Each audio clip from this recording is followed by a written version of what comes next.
But welcome on behalf of the Lone Star Rotary E-Club. I want to welcome you to the Rotary meeting of April 17th, the weekend before Easter holidays. I hope everybody's had a good holiday week. Those of you that celebrate Easter, I appreciate that. Hope that y'all are having a good holiday. Hope you have a safe weekend if you're seeing family and so forth. Tonight's program is Jay Wilson. Jay and I were scouts together. He was in my troop. His dad was our scoutmaster. Jay's quite a bit younger than me.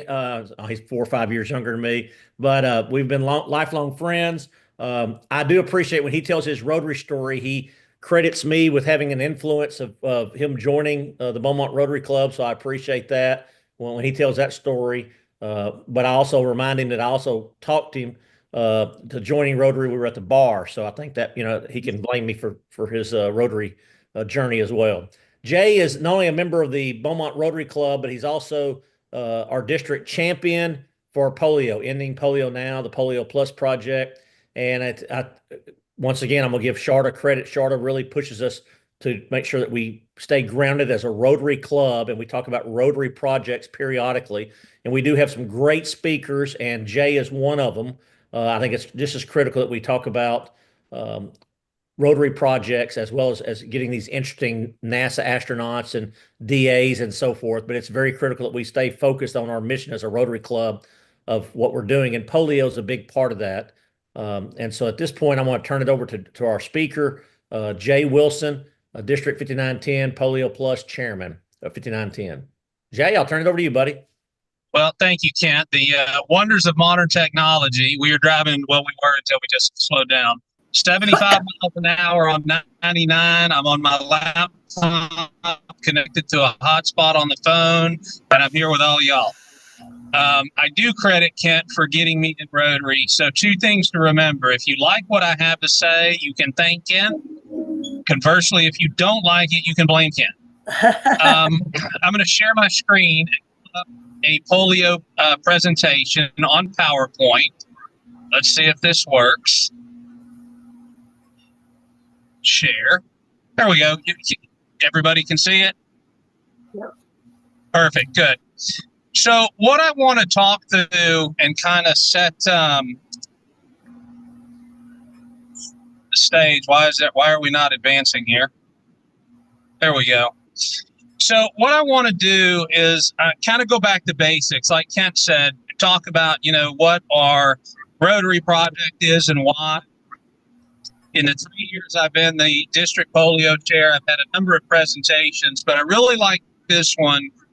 It's kind of back to basics. We're going to talk about what is polio, an eradication status update, Rotary's role as an organization, and then what we all can do. And the reason I use this presentation is what I've noticed, 2 things really.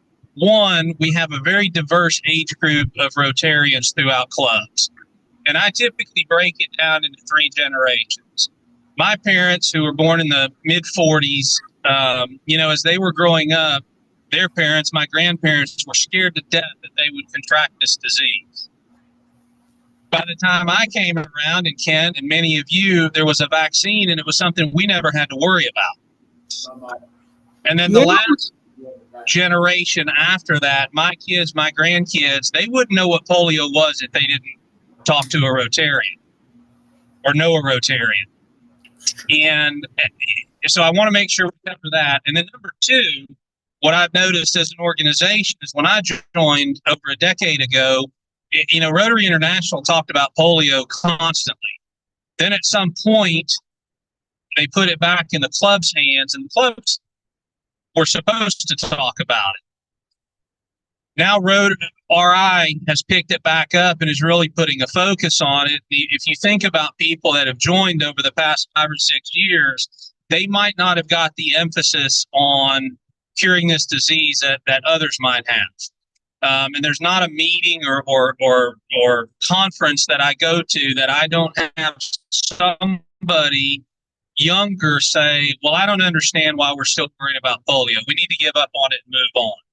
So hopefully at the end of the day, you'll feel reinvigorated of what Rotary's doing, what we're doing, and what you can do. And I'll just be honest, I'm going to ask you for money at the end of it. So fair warning.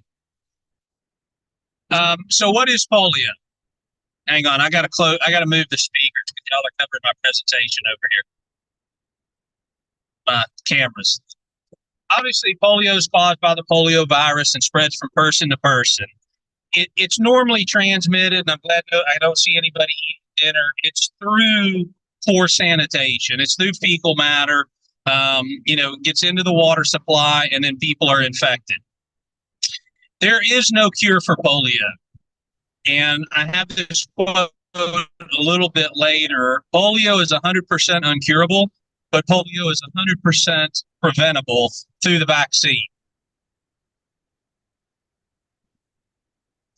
We have a number of partners, and they're all listed here on the side. I won't go through all of them. But Bill and Melinda Gates Foundation has really been our biggest partner in helping cure polio through Rotary. If you're unaware, and I'm sure everybody knows this, but they match up to $50 million, 2-to-1, everything that Rotarians give to ending polio.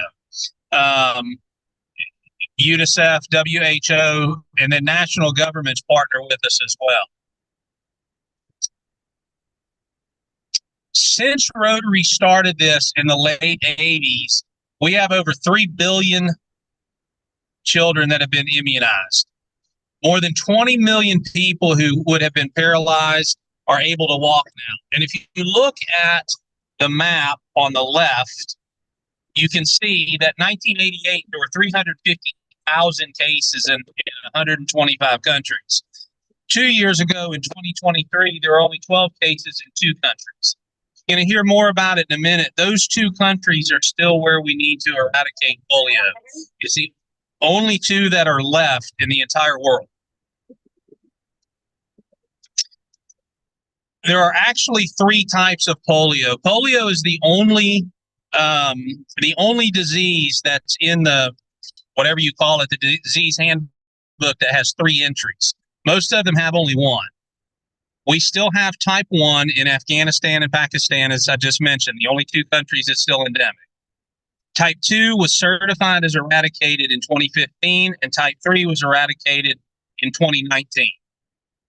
Again, some more maps. Where are all the cases? And what you'll notice is a lot of them are right on the border in Afghanistan and Pakistan. And so this is how easy it is to transmit back and forth from country to country. If we don't wipe it out in both of them, it's going to continue to get passed. And as you've seen from the measles in Texas, it wouldn't take long to be worldwide again.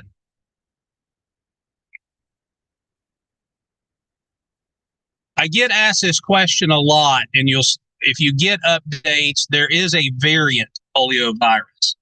And so what happened, some of the vaccines in the past have used a very weakened live polio virus to help the body create the antibodies to fight it off. What ends up happening is that weakened state is passed into the environment. An unimmunized person picks up that weakened state and it grows a little bit stronger. They pass it on to a third person and so on and so forth. And it basically takes between 10 and 12 mutations like that, and you are back to full-fledged wild polio virus. The reason that's important is a lot of what Rotary does, or part of the impact Rotary has, is to continue to help develop and through funding newer vaccines that don't have this issue. And so there's just been a new one released that I'm not very versed on it yet, but over the past 4 or 5 years, they have continued to change this vaccine where they can now give it where it is genetically stable and it doesn't mutate. And that's what they're doing to help with the outbreaks. Here is where the vaccine-derived virus is at. So it's not just Pakistan anymore and Afghanistan. You can see we have Yemen, Nigeria, Democratic Republic of the Congo. Africa is kind of being inundated with this variant polio virus. So it's not far away.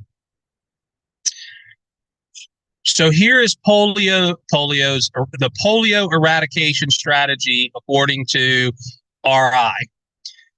This started in 2022, and it's to run through 2026. And then depending on where we're at, the strategy could be revisited. But it's to permanently interrupt the transmission of all the polio virus in those two endemic countries. And then number two, we have to stop the transmission of the variant polio virus and prevent the outbreaks in the polio-free regions. Again, a side note back to measles. I don't remember the number or the date, but if the cases continue to outbreak and there continue to be issues, that disease is going to go back on the books as being as the U.S. being an endemic country for it.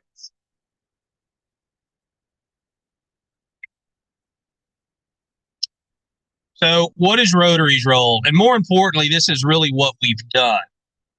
Cases have fallen 99.9%.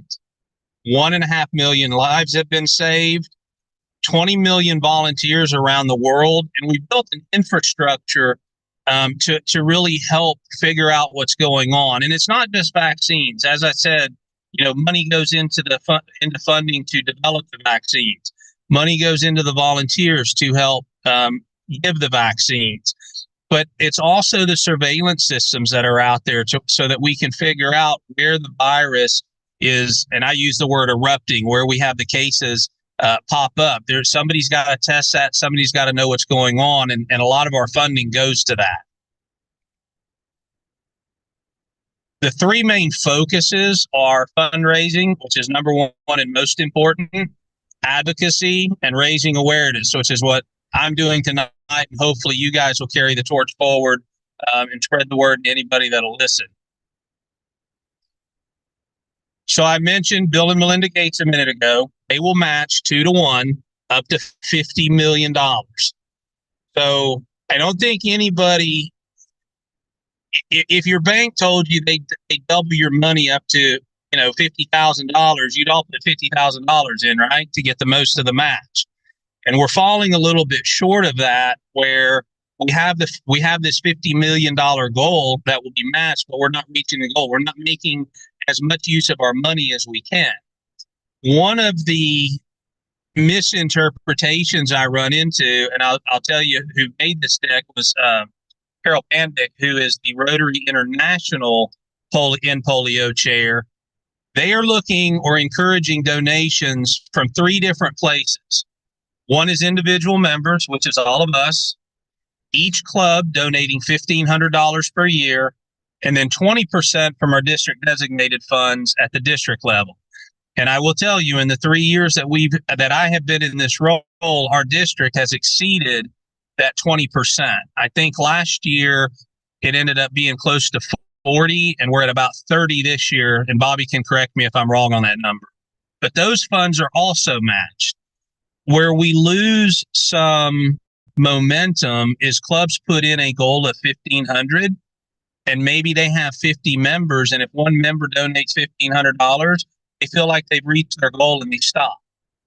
And so if a club themselves, through a fundraiser, through a foundation that they have locally, will put the $1,500 in from their club and then encourage their members to donate, we end up with a much bigger win, especially when matching with Bill and Melinda Gates Foundation, I should say. This is part of Carol's deck, and I left it because what I like about the Polio Plus Society is past District Governor Demetrius Harrell put this in for our district before Rotary International came out with it. So I'm just going to go with the thought that they copied us in our district and decided to have a global Polio Plus Society where we already had it. What it takes to get into the Polio Plus Society is a $100 donation. And then the agreement to donate $100 each year until we eradicate polio. Works just like a Paul Harris Fellows or Paul Harris Society, but it's specifically for polio. Kent, I'll pull the numbers and let you know who in your club has it. We have a very nice District 59 pin that I will send to you, whoever's met that goal, and you can get them out to them, or send me their address. I'll email them to them. I already talked about this, and I apologize. I was a little ahead of the gun, but this is where our money goes and where we're spending money. The biggest chunks of money for ending polio, and this was 23-24, so last year. But you see in the U.S., they're putting almost $70 million to outbreak response right here at home, where we've eradicated polio, or we've at this point have eradicated polio, and it's not in the U.S. And then putting in Afghanistan and Pakistan and other locations.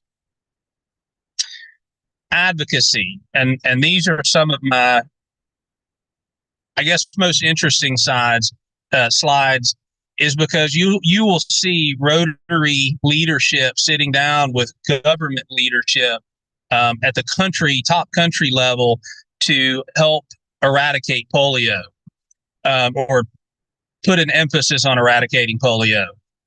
2 months ago, the Kingdom of Saudi Arabia, through Rotary's influence, has donated $500 million US to eradicating polio. And that's a big win from a country that, again, it's been eradicated there just like it has with us, but they realize it's a plane ride away.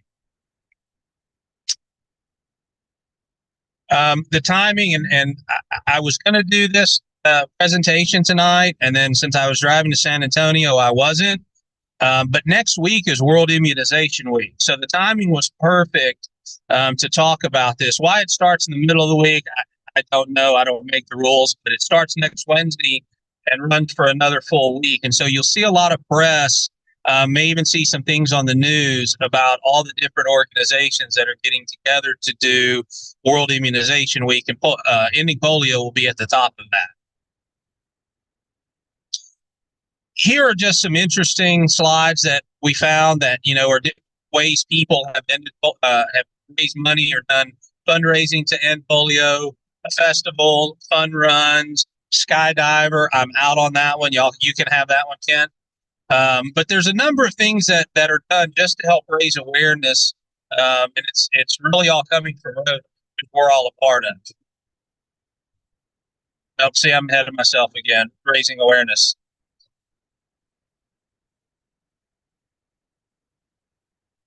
So what we've promised that we're going to do, and where this started is, in the late 80s, we made a promise to the children of the world that we would end polio. And so we are immunizing hundreds of million per year. Again, all the hundreds of thousands of workers that we're sending out into the field to administer the polio vaccine. And then I mentioned again earlier the surveillance activities that continues to grow. Obviously, countries like the United States, we have a much better surveillance system than some of the other countries, but they're putting more funding in that to really figure out what's happening and where and why.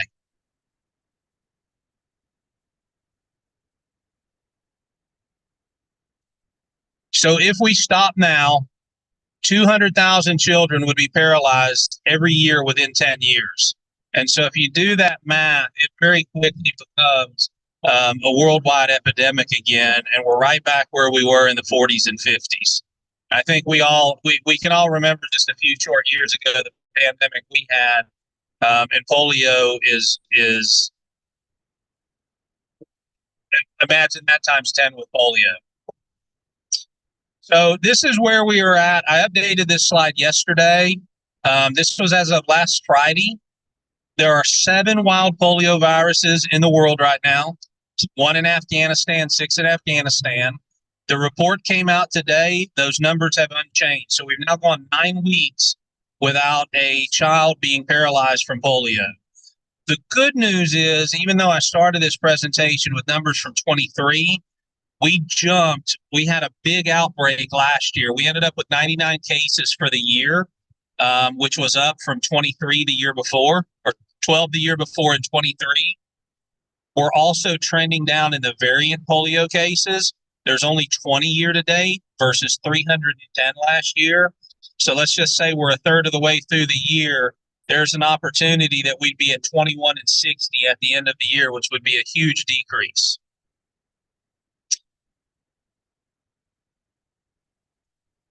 So what can you do? Just fair warning, this is where I'm going to ask you for money. Ensure that we need to make sure we reach that 50 million goal so we get the maximum benefit. I've already told you that we have our own Polio Plus Society within the district. Again, emphasize anywhere and everywhere. I was at PETS, I guess, a month ago. and had a pretty heated conversation with some of my fellow president-elects that thought we should end polio, or not end polio, end raising funds for polio. And then obviously use World Immunization Day and World Polio Day in October to really put an emphasis on what we've done and how little we have left to go. And I never asked for money for polio without asking it for the foundation as well. As a Rotarian, we all have our own individual projects. We do things within our club. But if you're not supporting Rotary International, this is your opportunity. I mentioned to you that Polio Plus Society gets you in with $100. I stretched that goal a little bit this year. The reason being, our district at Zone Conference was awarded an all-star recognition that our district had the highest total giving to polio or ending polio, the highest per capita giving, and the best action plan to continue raising funds and create awareness. So it's just like in sales. Whatever you did yesterday, you got to do more today, right? So I set with Bobby and the rest of the district governor, a goal of $130 for every Rotarian to end polio. And I include in that $130 to the Rotary Foundation. That's not a month. That's not a week. That's a year. It's a total of $260. That's $22 a month, or it's $5 a week. So it doesn't take much of an investment, but if every Rotarian in our district gave $130 to each of those, our funds would almost triple over what they were last year where we won those awards. It's less than 2 meals in a month, 2 meals at a fast food restaurant. It's 1 meal at a casual sit-down restaurant, think Chili's, or it's a cup of that bougie coffee that some people like to drink. If you can give up one of those, you can donate and make a difference in children's lives. I said this earlier, it's 100% uncurable, but it's 100% preventable. But I told you I'd make it easy. I did put a QR code on, and if anybody's feeling so compelled, that will put money into the End Polio campaign. All you have to do is make sure that you put your email that you're registered with Rotary International in, and it will also count towards your total giving, be it Paul Harris, be it major donor, whatever, it will continue to count. And as you think about that, I want to read you a letter that came out this morning. It's signed by President Stephanie Urchick, Mark Maloney, chair of the Rotary Foundation, and John Huco, the general secretary. And the reason I want to read it is I think it really puts back into perspective what all the way from the very top, what Rotary International is shooting for when they want to end polio. And it will also hopefully answer a lot of questions that may be in the back of your mind that I get asked all the time. Dear Rotary members, over the past few months while we visited Rotary clubs worldwide and witnessed inspiring projects that are making a tangible difference in their communities, many have approached us with concerns about the current political and economic volatility and its potential impact on the work that we do. We want to ensure you that in times of uncertainty, one thing is certain: our mission and values remain unchanged. Rotary is a force for good in the world because we are deeply embedded in communities. We will continue to provide service to others, promote integrity, and advance world understanding, goodwill, and peace. The ideals of service, fellowship, and diversity have enabled us to transcend boundaries of all kinds. We bring people of all backgrounds together, foster collaboration, and make our community stronger. For 120 years, Rotary has thrived through 2 world wars, through the Cold War, and through multiple deadly pandemics. We have endured and strengthened because we adhere to our mission and to our values. In times like these, we are once again reminded of the strength of Rotary and the importance of supporting our organization. As a founding partner of the Global Polio Eradication Initiative, we've helped reduce polio cases by 99.9% since our first project to vaccinate children in the Philippines in 1979. Regardless of what lies ahead, we will stay the course and keep our commitment to the world's children by ending polio forever. At present, we're coordinating with our global partners to closely monitor and assess the fast evolving situation, proactively working with many governments to sustain their financial support and seek alternative funding sources. Now more than ever, your financial support of Polio Plus is critical. We will continue to support our areas of focus to forge solutions and fulfill long-term goals. Through our programs, grants, and people-to-people diplomacy, we address the underlying causes of conflicts, creating an environment conducive to peace. We work with our partners to engage in sustainable projects that tackle poverty, inequality, and lack of access to education in our own communities and those around the world. Rotary's recent peace conference in Istanbul, which has attracted more than 1,000 Rotary members, peace builders, and scholars around the world, is testimony to our commitment. At this moment, it's more important that we channel our concerns and uncertainties into actions and share that vision of hope with others. Signed, again, Stephanie Urchick, President RI, Mark Daniel Maloney, and John Cuco. So I think with that, I would open it up to anybody that has any questions, if you'd like me to, Ken. Yes. Are there any questions for Jay? Or any thoughts, any comments? Jay, it was fantastic. It was exactly what we needed to hear. Bobby, we're currently giving at least $25 per member, right, to Polio? I can't say that with certainty. Right. Because I believe, I know that we have at least 25 per member or more going to the annual fund. I Okay. can't say how much is going to polio, although we do have contributions going to polio. Okay. And Jay has a record of all that. Yeah. Okay. Yeah, Bobby sent me the updated one yesterday, Kent. So I will pull that and I will let you know where you're at. I appreciate that, because we probably need to discuss that under Jason's when we have our district when we have our club assembly. We probably need to talk about what we feel comfortable as a goal as a club, because I know our club is very committed to supporting the foundation and the polio now. I can't speak for everybody, but I would say generally our club is. Yeah, you know, one thing that Jay was talking about, one goal is $1,500 going to polio for each club. It's certainly a different challenge when you have, say, 100 or 150 members in a club versus our club where we have 14. So it would make it a little bit more of a challenge for a club our size to Right. achieve Sure. that. It's doable, but it's certainly not the same as for a club that has 20, 30, 50, or 100 members. Right. I just wanted to throw out there, I cannot sing the praises of Rotary Direct more. It's so easy, so easy. I don't remember to do things, and I don't always have the lump sum of a donation. So I can set up the Rotary Direct on my little credit card that I don't use for anything else. And those donations will just come out monthly, and I don't have to think about it, and I don't have to worry about my cup of coffee, whether I'm buying it or not. So if you haven't looked at it, please do. It makes my donating life so much easier. Yes, I agree with that. I agree with that. Thank you. Actually, Darby, and carrying on what you're saying, if you went onto Rotary Direct and set up a monthly draft of $11, you would reach the 130 by the end of the year. Mm-hmm. Without even, you wouldn't even be thinking about it. And you can set it up for both the polio and the annual fund. Annual So fund, right. I've got little amounts just going to both, and then I'm all good and Yeah. covered. I could do that. That's great. I mean, I do quarterly, but you're right.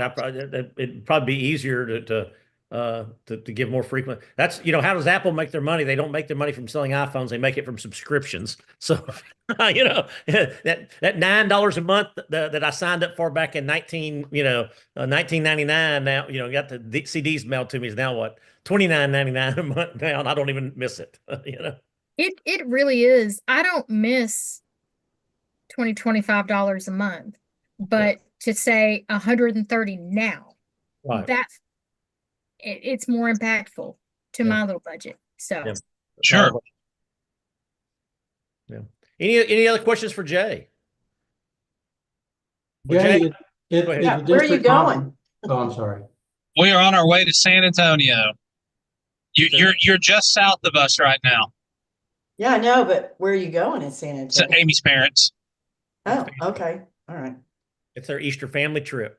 Bobby, you had a question? Yeah, you were talking about a newer version of a vaccine. At the district conference, there was discussion about, I think the country was maybe Belgium. They've developed something. Is that the one you were referring to? Yeah, I heard about it from Ina Okay. at district conference, and then a little bit on the drive home. And I didn't have time since last weekend or 2 weeks ago to dig really deep into it. But yes, that's the new one that's supposed to be much more stable, much easier to keep. You remember the not original one, but not long ago it had to be refrigerated. And that's very tough to do in a place like Afghanistan and Pakistan. Uh-huh. And so now they're trying to come out with, or are coming out with some that's not a concern. Jay, I have a question. Given the maps, because it pointed out Afghanistan and Pakistan, but yet you had so many points on the continent of Africa. But percentage-wise, the African area didn't get as much as the Afghanistan and Pakistan area. Is that going to shift depending on the type of polio? It does. So Pakistan and Afghanistan are wild polio viruses. The ones in Africa are the vaccine-derived virus. So it's very much attenuated. They're basically finding samples or finding that attenuated polio in people and in the environment. But it's weakened. And I don't know that this number is accurate. I'm just using it as a number basis. If it's only 10%, and then that gets passed to a second person, it now becomes 20%, and then 30, and so on. And after 10 to 12 transmissions, it is the same virus that's in Afghanistan or Pakistan. But it's not right now. And that's why there's so many in Africa, because it's that vaccine derived that they're finding versus the wild polio. Does that answer your question? Yeah, so in terms of the pie distribution, will that be changing depending on what they're finding in the different areas? If it continues to, and I guess I'll use the word grow, spread, yes, evolve and become wild polio, yes, they will get polio is gone. If everybody was vaccinated, they wouldn't have to worry. But here, I don't want to get a moral conversation with anyone, and I'm not directing that at you, but we all know that we have anti-vaxxers here in the U.S. And those are the types of cases, I haven't heard recently, but 2 or 3 days ago, there was a death from measles. It was an unvaccinated person. And it's the same thing that can happen with polio. If they're unvaccinated and it goes to another unvaccinated, that's the issue. If we could get everybody vaccinated, we don't have to worry about it. And that's what's happening, is they're finding this in unvaccinated people, and it's going to continue to get worse if we don't keep our eye on the ball.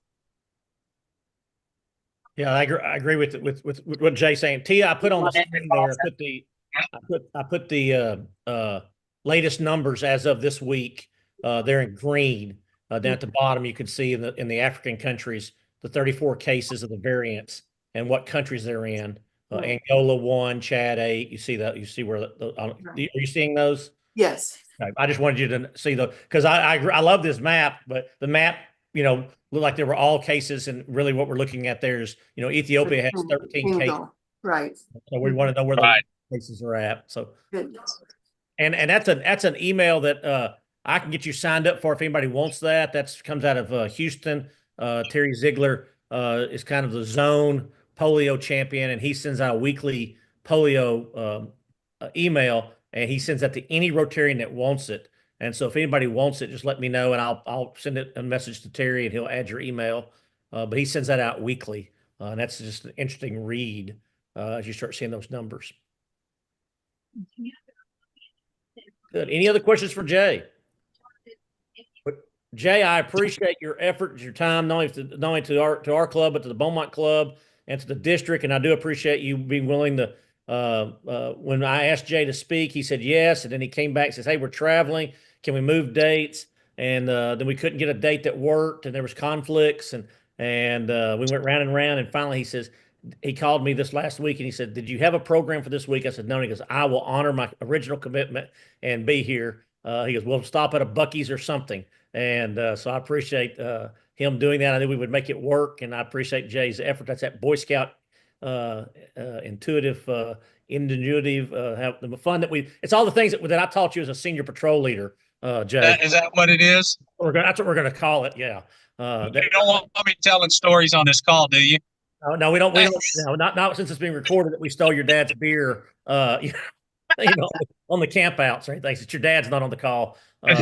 My parents are. Yeah, your dad's beer when you bring it out to camp. So, Jay, I just want to tell you thank you as well, and have a happy Easter and safe travels. Yeah, appreciate Thank it, you, Jay. Jay. Thank you. I for appreciate it. driving, Amy. Yeah. Well, I want to thank all of our guests. Go ahead. Log off and let y'all go. All right, thank you. I'll log off and let y'all finish. Thank y'all. Thank you. Thank you, Jay. Thank you, Jay. Thank you very much. That was fantastic program, guys. I appreciate everybody. Darby, I want to thank you for coming. Ronnie and Jenny, I appreciate y'all stopping in. We do have just a little bit of club business here we want to talk about real quick before Jason gets off the line. But is there any other comments or questions about polio or before we jump into club business? Great program. Thank you, Right. Kim. Before we get into club business, I'd like to officially close the meeting out with our 4-way test of the things we think, say, or do. Berta's not on the call, so you can mute, not mute, whatever. I'm kind of warming up to the idea that we sound so horrible when we do it all together in unison, but I think we need to do it just out of spirit for Berta, since she's not here to do our 4-way test. So I'm going to mute. test of the things we think, say, or do. First, Is it the truth? Is it the truth? second, is it third, Will it Good. build better friendship? Better friendships. and fourth. Will it be Be beneficial to all beneficial to concerned? all concerned. And in our fifth one that Sharda and everybody loves to do. Is it fun? That's right. That's right.